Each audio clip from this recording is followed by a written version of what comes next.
Cool. So instead of me spieling your background and story, I figured I'd just let you say who you are and why you are making all the news in Colorado right now. So we have like 3 hours, right? All right. I'll talk until they leave. All right, great.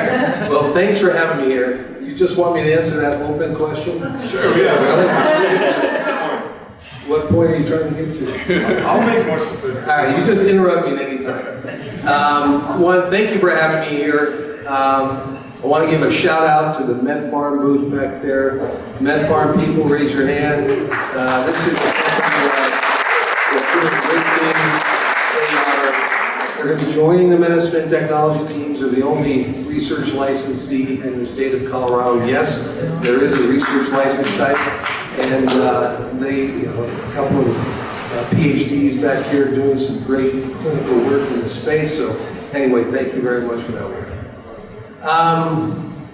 So I started in 2009 with my brother. We founded a company called Medicine Man here in Colorado. It's kind of a fun story how we started, so you gave me all the time in the world, I'll use it. In 2009, I was working at a job that I enjoyed, but I had been a failed entrepreneur throughout my life. I know a lot of you are entrepreneurs, and so when the Ogden Memorandum came out in 2009 that said, hey, the federal government's going to put low priority on enforcing cannabis laws in states that have legal cannabis regulation, I saw that as a green light for an industry. And I had no clue about cannabis at the time. I had been in the Army, and I just hadn't had much of a relationship with cannabis. But my brother had a lifelong connoisseur,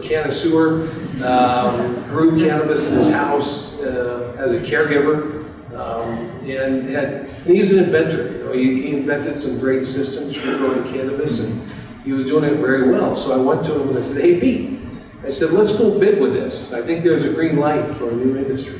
And he's an entrepreneur as well. He had a tile company that wasn't doing so well.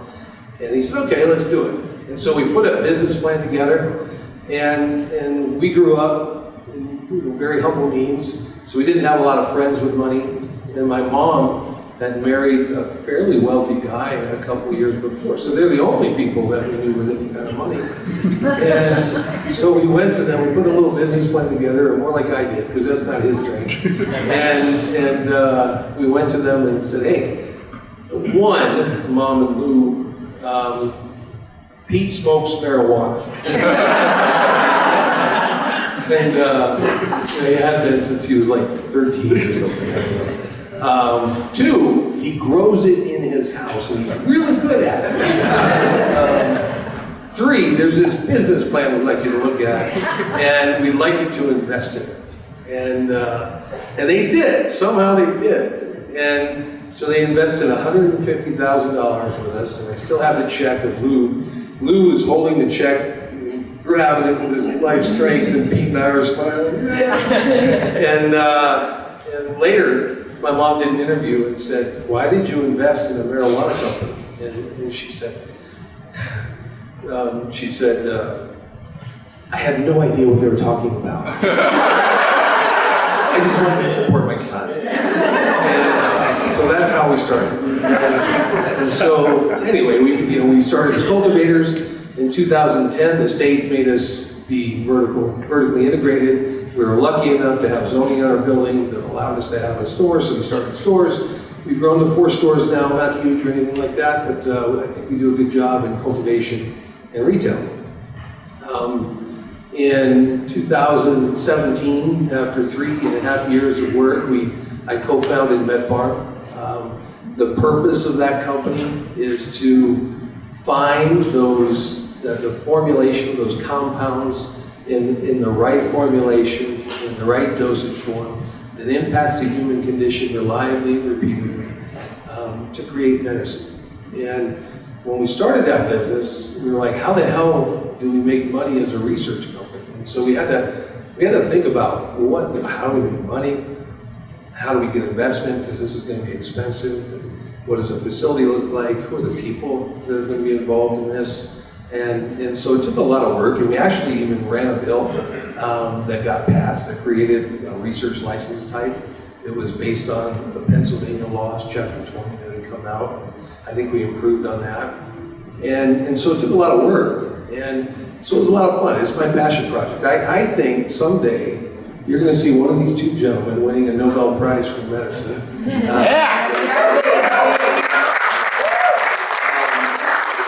I'm not kidding. Hold on. You gave me this free, right? Good. So in 2014, though, so we're backing up now. My brother and I, had created some intellectual property on how to grow cannabis industrially and how to sell it. There was a lot of compliance, and people weren't used to that. And Nevada and Illinois were coming online with their own medical laws. And so I co-founded a company called Medicine and Technologies. And that started as a consulting company. So we helped the people that had the money and desire and business acumen that wanted to get in the cannabis space, but didn't have the know-how. So we provided that know-how. And so now we've helped well over 100 clients in 20 states, 8 countries, in different aspects of the business, whether it's getting a license or helping them improve their facilities, because they weren't doing quite as well as they thought. And we also have product lines now. We have Success Nutrients, which is the best nutrient line in the world. I use it myself, and I know that's a little self-serving, but I would not use that if I didn't think so, because it would cost me too much money. It just would. And then the other thing, we have Big Tomato. Big Tomato is a supply store that we supply cultivators with everything they need for their cultivation needs. But when we filed our first S1, so we took this company public in 2016.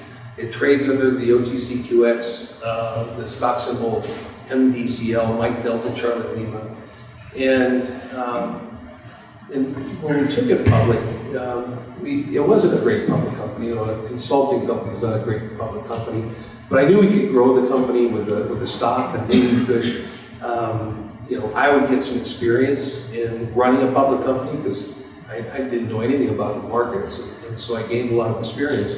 But more importantly, I knew a time would come in this state where public companies would be able to own cannabis companies. And I wanted to have a vehicle in place in order to consolidate the best and the brightest.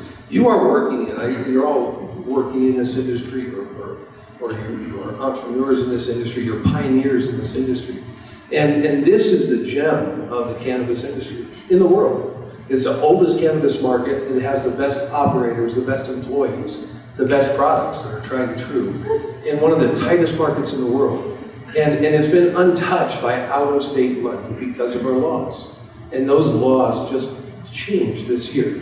And so what you're seeing right now is in Colorado, a lot of desire from outside of Colorado to roll up this industry. And what we're doing, which I'll let you ask the next question, is trying to get all of these pioneers with the best products, the best employees, the best people, the best operations together, so that we can keep defining this cannabis space, that we're not letting these corporate companies come in, take over, and define what the next iteration of cannabis is. Awesome. So I'm going to let you keep the mic and just project my questions here. So your trajectory is kind of interesting. So you started as just operators, kind of a mom and pop operation. Then you moved into the consulting side, took that side public, and now you're using that vehicle to come back around to the operational side. You kind of mentioned that it was unusual to take this consulting company public. What was it? Was it in part to get capital? Was it purely just a move to, like you said, get better at it and go through those motions? And was it, what was the thinking in taking a consulting company onto the markets? That seems odd. It is odd. People tell me, what's funny is I talk to smarter people than me about money and public companies and things, and they say, you don't go public unless you're raising money. And I sit there and I try to think about it. I'm like, they're smarter than me about this. And I'm trying to figure out how I'm wrong. And at the time, we only raised $240,000, I think, in our friends and family raise. And it wasn't because we needed money, it was because we had to have an investor base.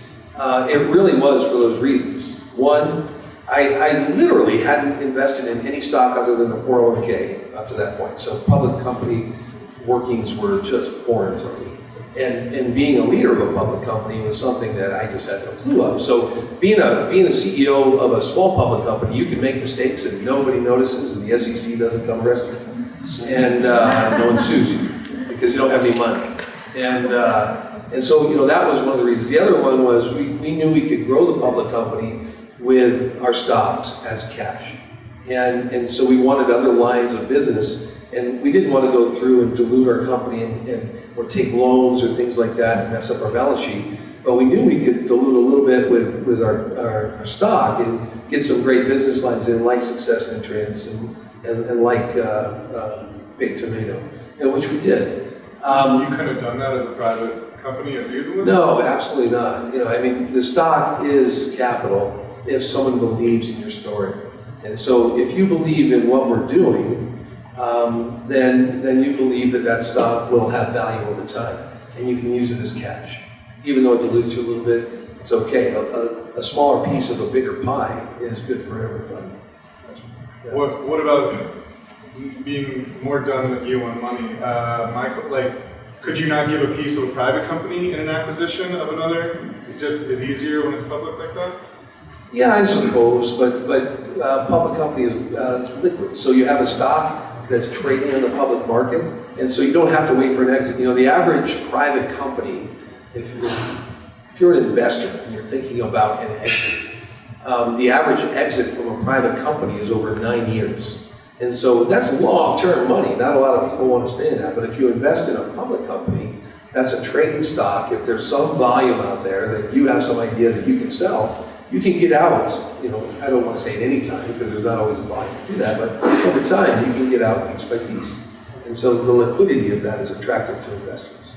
Makes sense. Yeah. So this House Bill 1090? 1090, yeah. Yeah, that passed this year. I know you were involved with it for quite a while, right? Yeah. And pushing it. When did that effort start, and how did that process look like? Was that your first time pushing a piece of legislation? No, you know, I think being involved in this industry, I think a lot of you are very familiar with it. You have to protect the industry and you have to grow the industry. And so from the very beginning, we've been involved year over year protecting the industry from things like, you know, caps on potency and whatever. I mean, these are all veiled attempts at destroying the industry. And so we're involved in protecting against legislation, but we're also involved in promoting legislation. So education, supporting through donations and other things, and even running legislation. So we've done a lot of that. It was about 3.5 years ago. So, you know, 5 years ago, I put into our S1 that we're going to use this vehicle someday to consolidate some of the best and the brightest in the industry. And so I knew we had to change the laws, and it was about 3.5 years ago. I went to a lobbyist and to Dan Labone, who now works for me, by the way, as our general counsel. And he was a legislator that was the point person for cannabis in the legislature for 8 years. And they both kind of laughed. And I went to the industry groups that I was part of and talked to them, and quite honestly, about 50% of the room said, no, we don't want outside money, we don't want public company ownership because we want to protect our positions in this state. And so it took 3.5 years to do all that, to get the industry together first, and then to start talking to legislators about this who were afraid of it because they didn't understand it. And it just took a long time and a lot of work and with a lot of help from other people, to get this bill to the point where it finally got passed, and the governor didn't veto it. I love speaking against hiccup any chance I get. I love to speak against it. Thank you very much. Yeah. Well, we're never afraid of the industry. So I can imagine the industry being nervous about outside money because they like their mom and pop. They're scared about this idea of big conglomerates. So I'm curious how you convinced that some people in the industry, maybe some still not convinced, but how you make people feel better, or is it just that that's going to happen anyway and we might as well take control over it before it happens to us? Or you know, is there a way to make the industry feel better about outside money coming in? Well, that's the real thing. The latter point there is a real answer. So if we stick our heads in the sand in Colorado and we just keep operating our businesses like we are today, I think we've all seen the capital coming into this industry, first in Canada and then into the United States with the multi-state operators, so, you have the license providers or whatever they're called, the licensed producers in Canada, the MSOs in the United States, and billions of dollars have come into this industry, but it's flown around Colorado.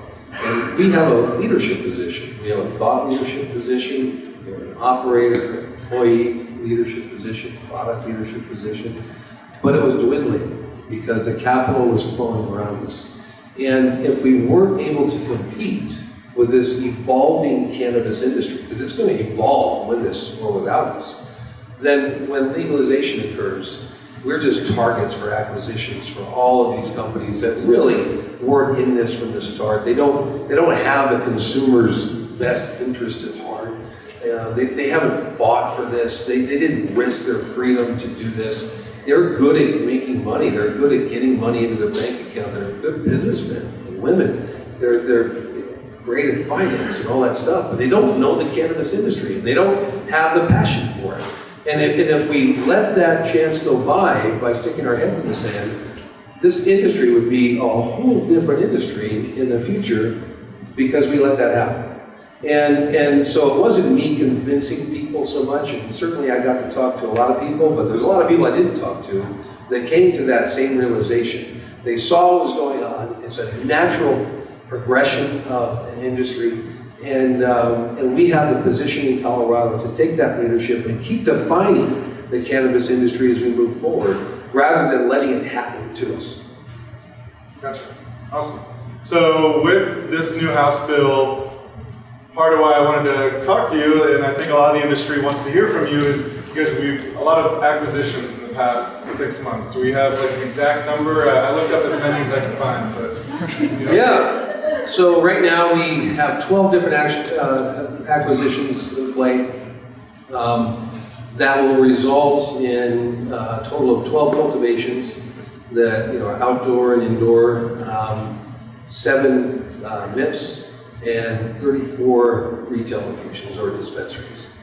And I don't think we're done yet. There's a few holes in what we're doing that I want to fill, but that's a critical mass for us. And so the total revenue combined without, this is what I believe, I have to say this is forward looking a little bit here, but without sales between the organizations and things, is about $170 million with a real nice EBITDA, somewhere around 20% EBITDA just kind of clunked together. And that's without synergies, and that's without economies of scale, so I think it'll be better. And together, we have minds, Bob Esquino's in the room, Medically Correct, and Angie, and they're part of the team. Of course, MedFarm is part of the team. There's a lot of them in here. I imagine there might be some people from other groups that are going to be part of this team. And, the experience that we have between just the principals that are coming together is over 170 years in the regulated cannabis business. And if you start adding in our employees, which I have a number of employees with over 9 years experience with me, and many others with multi-year experience with me, and so do others. Our experience just goes through the roof. And you compare that to any other company in the space, and it dwarfs it. If you have a bar graph, we reset the scale. And that's the big differentiator. The big differentiators for us is our experience. We know this space. We have a passion for this space. And it's also our ability to make money. We didn't have the option of losing money in this industry. Whereas these companies with large bank accounts, they don't care about money. They care about gross revenue, they care about footprint, and for whatever reason, the market was rewarding them for that. But that's not what we do. We take care of our consumer, we take care of our employees, we take care of the business, and we know how to make money doing it. So it's a big difference for us. And you'll see Colorado, not just Medicine and Technologies and the people involved with that, there'll be others, emerge from the prohibition of cannabis like you've seen Budweiser, like you've seen Jack Daniels. I would say Coors, but they're going through the downside. So I think that's what you'll see.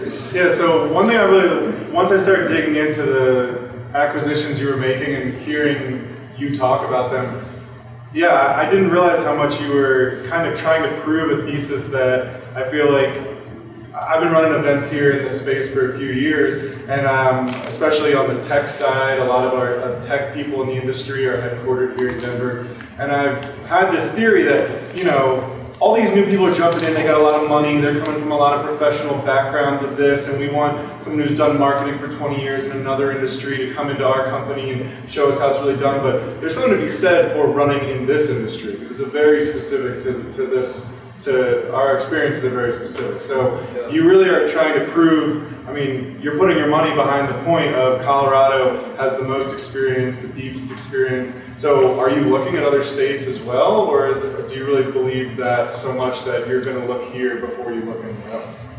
No, we're going to look outside of Colorado, but right now we're laser focused on Colorado. We have a lot of work to do, and the market's watching us. There's, you know, a lot of people don't believe. I read the boards, I read the message boards and things, and there's a lot of people out there that are betting against us. They're like, man, those guys got a lot of road over there.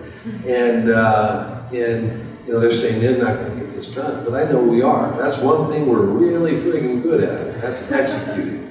And that's what we're doing right now. But if you know, there's a lot of shiny objects. If you're in this industry, you know it. Shiny objects appear every day in your email, people calling you, whatever it is. And if you let them divert your attention from your goal, you're not going to achieve it. So we're laser focused on Colorado, but when this is done and integration is started, this is a model that we can transplant wherever. We have world-class experience in every vertical in the cannabis space. We have over 120 products that we tried and true in one of the tightest markets in the United States. All of that is we can take that, we can move to any state. I don't care where we are, we're gonna kick butt no matter where we go. And I pity the fool that has to compete against us. Right on.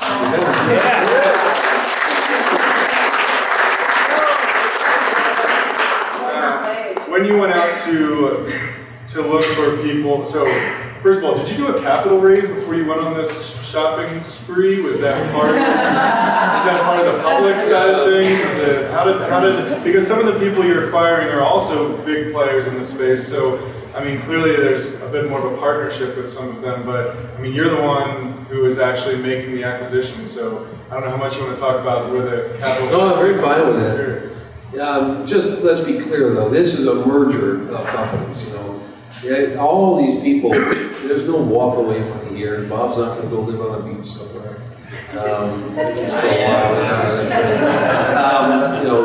none of that. All these people are going to be working together in this company. And when we looked at, you know, what do we want to acquire? So Bob DeGabriel, I think a lot of you may know him. He's Los Sueños founder down in Pueblo, Colorado. Just by himself, he's the largest cultivator of cannabis in North America. Just a true gentleman and wonderful person. And he and I serve on some boards together in the industry, and we have been talking for quite a bit of time. And our mindset was the same, you know, that this needed to happen so that we could keep driving this industry where we thought it should be going. And so we got together and said, okay, let's what do we need? And so, you know, first I'll talk about strategy, then I'll talk about money. We said, okay, we need cultivation, we need outdoor, indoor, greenhouse, we need low cost, we need high quality. We need the ability to extract all of that cannabis and make products from it. We need products that span the market segments of Roy's pinwheel of market segments in the space of edibles and concentrates. And we needed retail presence all over the state.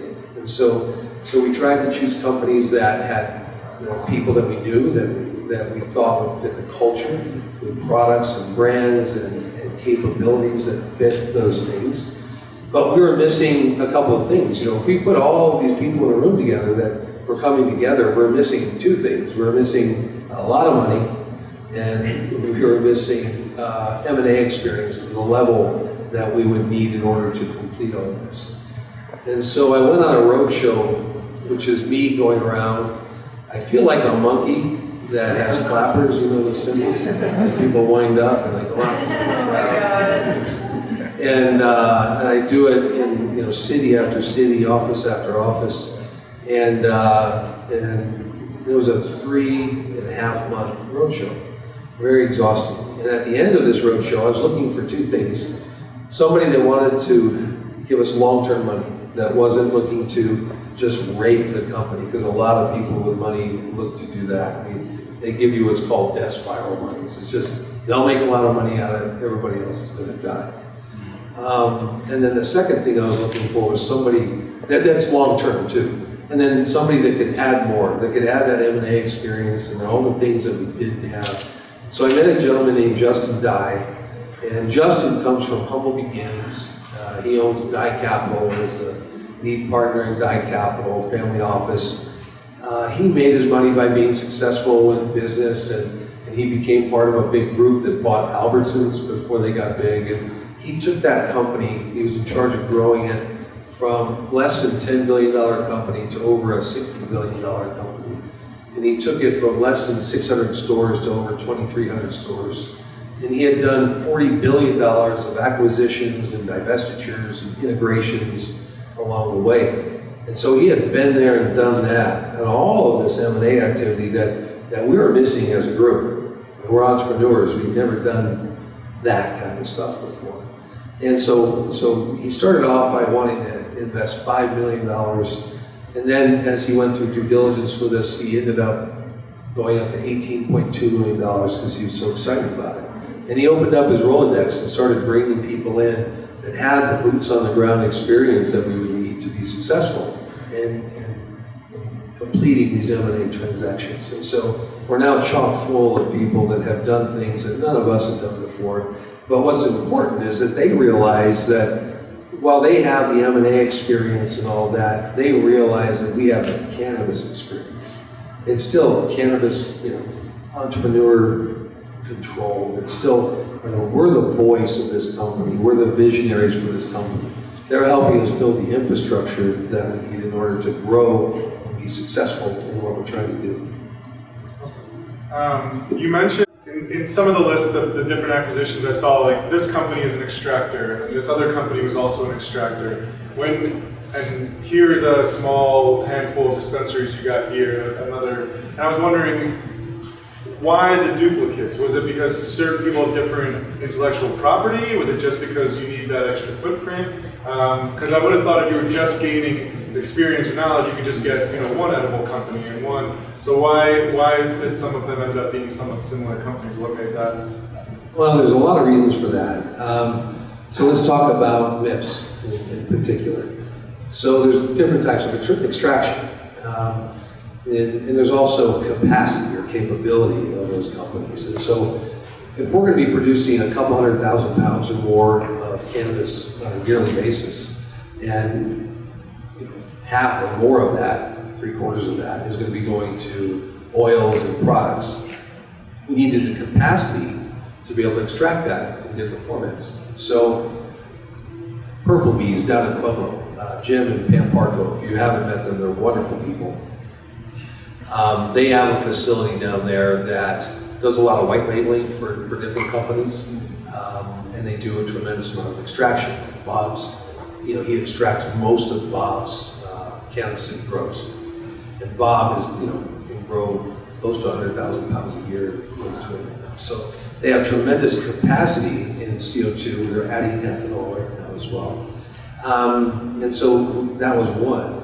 And then different types of extraction, you know, I keep pointing to Bob, I'm sorry to keep singing it out, Bob, but, you know, butane extraction, there's just nobody on earth that does it better than Medically Correct. They really know what they're doing, there's no residuals, and they make great products out of it. So there's different capabilities that companies have that we had to look at. In addition, there's a lot of market segments within concentrates and edibles, and really no company does all of them. And so if we wanted to compete in most of those categories, we had to look at different companies that had leadership positions in those different market segments. And so that's why we have multiple for a combination of reasons. Gotcha. If you are a relatively small operator in Colorado and you see that this moment is maybe coming where the rolling up is starting, how do you prepare your company for the conversations that would lead you to being acquired? What would that look like, besides just the obvious running a good company? All right. So you're hypothetical. We're not talking about my company. You're talking about in general. Right. Is that correct? Someone who says, "I wish I'd gotten that phone call, and would I have been ready for the phone call?" No, that's a good thing. So one of the things is your network. I mean, that's always important. Keeping your ear to the ground, hearing what's going on, telling somebody that you're interested in it. There are brokers out there who contact me and say, "Hey, I have this or I have that. Are you interested?" Whatever. That's one. But running a good business is what's important, and because we've looked at a lot of businesses, some of which have been a good match for us, and we look at culture, we look at profitability, we look at how the business is run, how easy, because a target in terms of acquisition has to be auditable, because as a public company, for the most part, not always, but for the most part, the companies that we're acquiring or going to merge with have to go through what's called a PCAOB audit.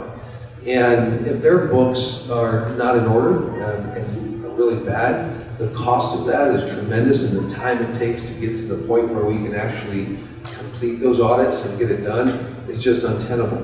And so having your house in order so that it doesn't take that much work to get you to a point where your books can be audited is important as well. But having a differentiator in your business. So what makes you special? Is it where you are? Some people are just in really hard to get to locations and they have tough licenses. They're going to be attractive. Do you have market share where you are? There's so many reasons to look at different companies. Or having a market leadership in a certain segment is very attractive as well. Were you guys looking at opening a branch to do networking events, possibly? CannaGather or something. I love CannaGather, right? I was going to say, so looking to the future of the industry, one thing I heard you say that I thought was really interesting was how much production might move out of the United States or just might move into regions with better climate and stuff like that. So I was curious, as you're putting a really strong footprint into the original market, if you see that as the eventual trajectory, how far out is that, and what does that mean for your company when that becomes where it goes? No, you're right. The one thing that I find interesting is that people spend a tremendous amount of money on infrastructure for growing cannabis, and it's not always a bad thing. But when I think about that in Canada, I just we don't buy coffee from greenhouses in Canada, and many other things. So, when this legalizes, not just the United States, but around the world, you're going to see a shift of production to climates that are ideal or close to ideal for cannabis with a low cost of production. Colombia is one of those places that it will be grown because of those very things. And I've seen reports that I think 40% of the world's supply of cannabis will come from Colombia. Whether that's true or not, I don't know. But I know a vast majority, 80% of it, is probably going to come from countries that have a low cost of production and really great climates for it. And the industry has to be ready to pivot there. There's going to be an opportunity when the United States legalizes. So if you think of all the money people spend on their facilities right now for growing cannabis, if a lot of you remember legalization in Colorado, the prices tripled pretty much overnight, from 2013 to 2014. And that was fun if you were growing cannabis at the time. But the same thing is going to happen with legalization in the United States. There's going to be huge demand with very little supply. And for a year, maybe a year and a half, we're going to get some really elevated prices that people, I think, are going to be able to recoup their investment in their cultivation spaces, even if they got to the game late. People are going to be making a lot of profit. But at the end of that, the production is going to be shifting out.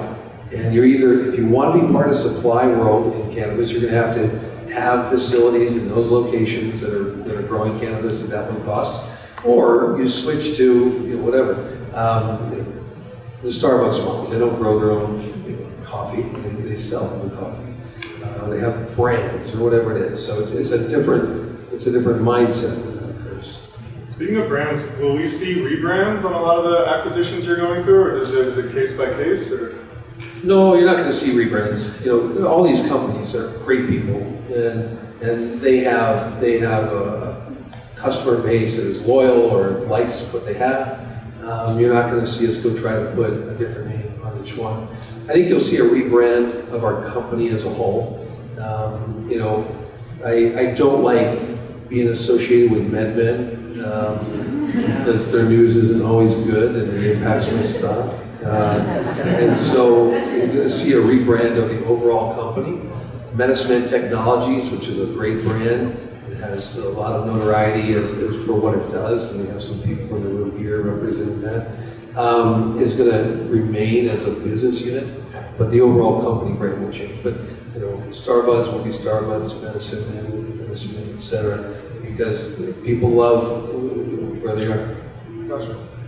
We are going to open up for a couple audience questions in a few minutes, so just wanted to give a heads up if you guys have something you would like to ask, start kind of formulating that in your head. I was going to say, since you talk, I really like the approach or the idea you have of, let's do this, the people who actually started it, that, you and the people you're now partnering with are a lot of the OGs in the industry, and, can you guys form together and create a super good force that can be ready when the big banks move in, or the big tobacco, or the big pharma.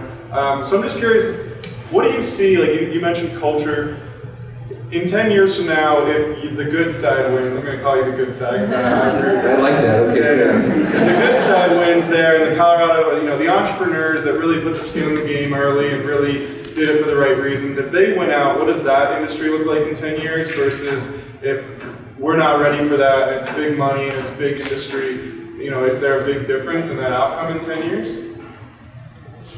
Yeah, I think so. I mean, if you look at the real difference, so just as a general rule of thumb, I think the industry is going to evolve to where the medical and recreational markets as they are today will merge together, because there's really no difference other than how much you can buy and the taxes that you pay. And so I think that could be handled through regulation. It doesn't need to be two separate systems. What I mean by regulation is people can get discounts at the cash register rather than having a whole different store that they have to go to. Whatever. So maybe call that the nutraceutical or over-the-counter line. The other side is going to be the FDA side, where clinical trials are done, they go through the FDA process, or other countries, they go through whatever processes they have there, and real medicine is created with a cannabis plant, and there's prescription drug, and insurance companies are paying for it, etc. So, I think that's the way it's going to evolve. And in terms of the good guys, or, we don't want to say good or bad, because they're not bad, it's just inexperience. And that's what you get if let's use your term, good guys, because that's a hell of a term. If the good guys went out, the industry is going to have a lot more progress in the next 10 years than they would if the other guys went out. And we're 10 years ahead of them right now. We've solved problems that they don't even know they have. And we've advanced to a point where they can't even imagine, quite honestly, in terms of cost of production, in terms of quality and safety, and all those things. They have a lot to learn. And so I think the industry will be far more advanced. I think the prices for consumers will be lower. I think the products and the variety will just increase compared to the other. I just think it's a better consumer market if the people who have been in for this long win with help. I mean, we have to recognize as operators that we don't know everything, that we're not the smartest people when it comes to some parts of it, and we can bring help in from these other industries to help us advance faster than we would otherwise as well. And so as long as we're humble and know that we don't know everything and can ask for help when we need it, I think the industry will be better off. What should we expect to see in the next 6 months from Medicine Man Technologies? Well, I think you all know November 1st, House Bill 191090 goes into effect. We can apply for suitability and change of ownership. That's a 4-month process. And we also have to work with the local authorities in the same thing. And that's an unknown process because quite honestly, we've been waiting for the state to publish all their forms and everything like that. So there's a lot of education that has to be done. But I anticipate these transactions, these mergers closing in March and April. And they'll probably go over into May a little bit, depending, not all are going to close together. And so you'll see one company really form at the beginning of the second quarter of next year. We'll begin working on economies of scale and synergies. We'll be beginning to integrate these companies. You want to stand up and then just do your best to make it loud so everybody can kind of hear the question. Hi everyone. So first of all, I just want to say I have been super impressed and inspired by everything you've said. Thank you. So far. So thank you for your time.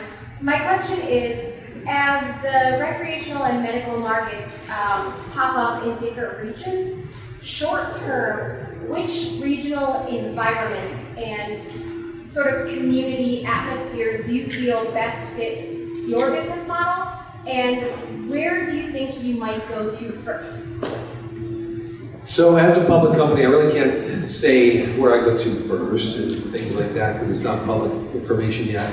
I can tell you the first part of your question. I like free markets. I love competing in an open marketplace. I think it's best for consumers, and I'm not afraid to do that. And so when I look at markets, I see Illinois issuing a lot of licenses now with recreational coming to bear, and I really like that. I see Michigan as another wonderful place. Oklahoma, I know it's kind of weird, but I think we can really kick butt in Oklahoma. I love Florida, but I'm not going to pay $40 million for a license, that's for sure. Thank you so much. You're welcome. Yeah, I have to ask about hemp since I just read the 161-page hemp rules that came out this week. I'm sure glad that's a deregulated industry. Yeah. But what's your thoughts on hemp? I love hemp right now. I think it's a great industry to be in. My cousin's in it. They call him the godfather of hemp in Tennessee. He's a hoot. And I'm very interested in it, but I'm also laser focused on what I'm doing. And so while I've had a lot of opportunities for different hemp options, I just can't devote the resources to it. So, but when I think of hemp though, it feels very much like 2010 marijuana in that, we started in 2009 and regulation built underneath our business. And it was very difficult because, if any of you remember March of 2010 where the government said, you have 30 days to be vertically integrated. And we were only cultivators at the time. And there was a whole lot of shotgun marriages that went on that didn't survive. We were fortunate to be able to have a store on the front of our building and we didn't have to go through a shotgun marriage. And there's a lot of luck in surviving some of this stuff. And so it's going to be a wild time for hemp because I feel like that's where they are right now. Regulation around hemp is going to be building under businesses. They're going to have to retool, they're going to have to be flexible, they're going to have to spend a lot of money, following these new regulations. I have a question. Andy, having done business with you before, Patty's knee, brokering business licenses, these acquisitions that you're making, the backlog that you're going to create on the change of ownership applications or change of locations. How do you foresee that? Because I just closed a deal, it took me almost 20 months to do just a change of ownership, and then we did it from a med to a rec. So I'm curious about how all of that's going to come into play. Patty's question, she's blaming me on future slowdowns. No, I'm not. For all the change of ownerships and stuff. There's some good news for you. There's a lot of changes at the MED. So one, the change of ownership for a publicly traded company merger with a. I'm just wondering what kind of changes I'm going to see there. I know you're not going to rebrand it as a Medicine Man, but will I be seeing new products there? Or? That's a good question. You know, we certainly one of the areas that we can gain some synergies, economies of scale is purchasing. And so, you know, Brian and TJ and all the local owners that they have are still going to be running those stores. That's not going to change.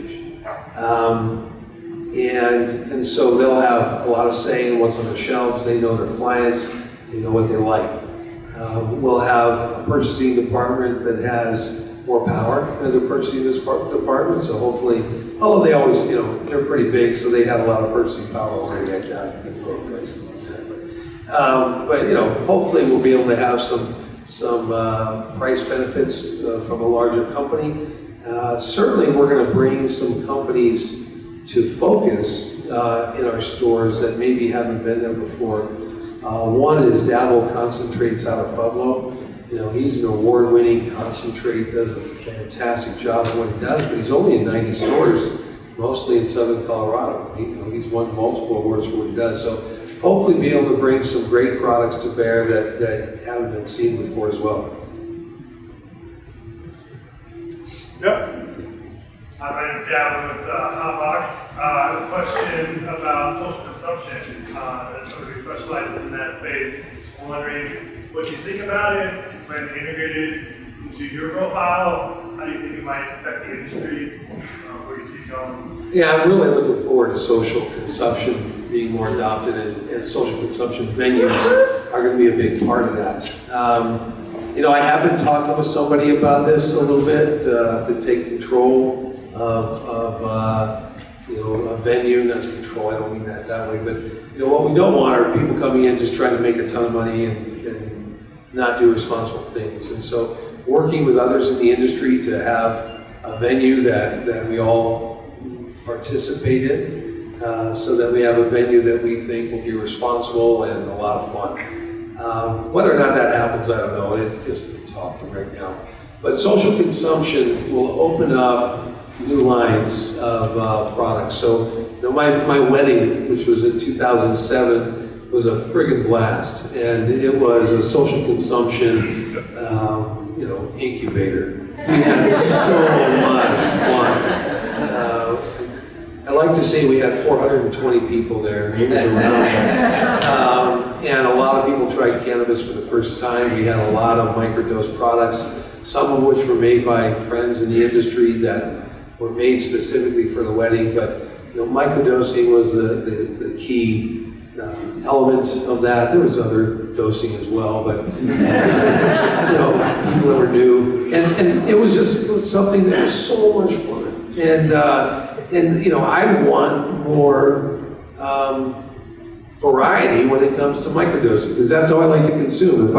If this was, you know, a THC product and it was 10 milligrams, I'm done for the night. And I got to nurse this damn warm drink all night long. I don't want to do that. I want to fuel. And so 2.5 milligrams is what I like to see. So by the end of the night, I got a nice little buzz, but I'm not so out of it that I can't communicate to people. I'm a lightweight, yes I am. But you know, I'm all for it. We'll see how we get into it. I am looking at it. We'll talk to you. All right, deal. Awesome. Well, I like to end on a fun note, so I think I want to say thank you very much to Andy. Can we give a round of applause, please?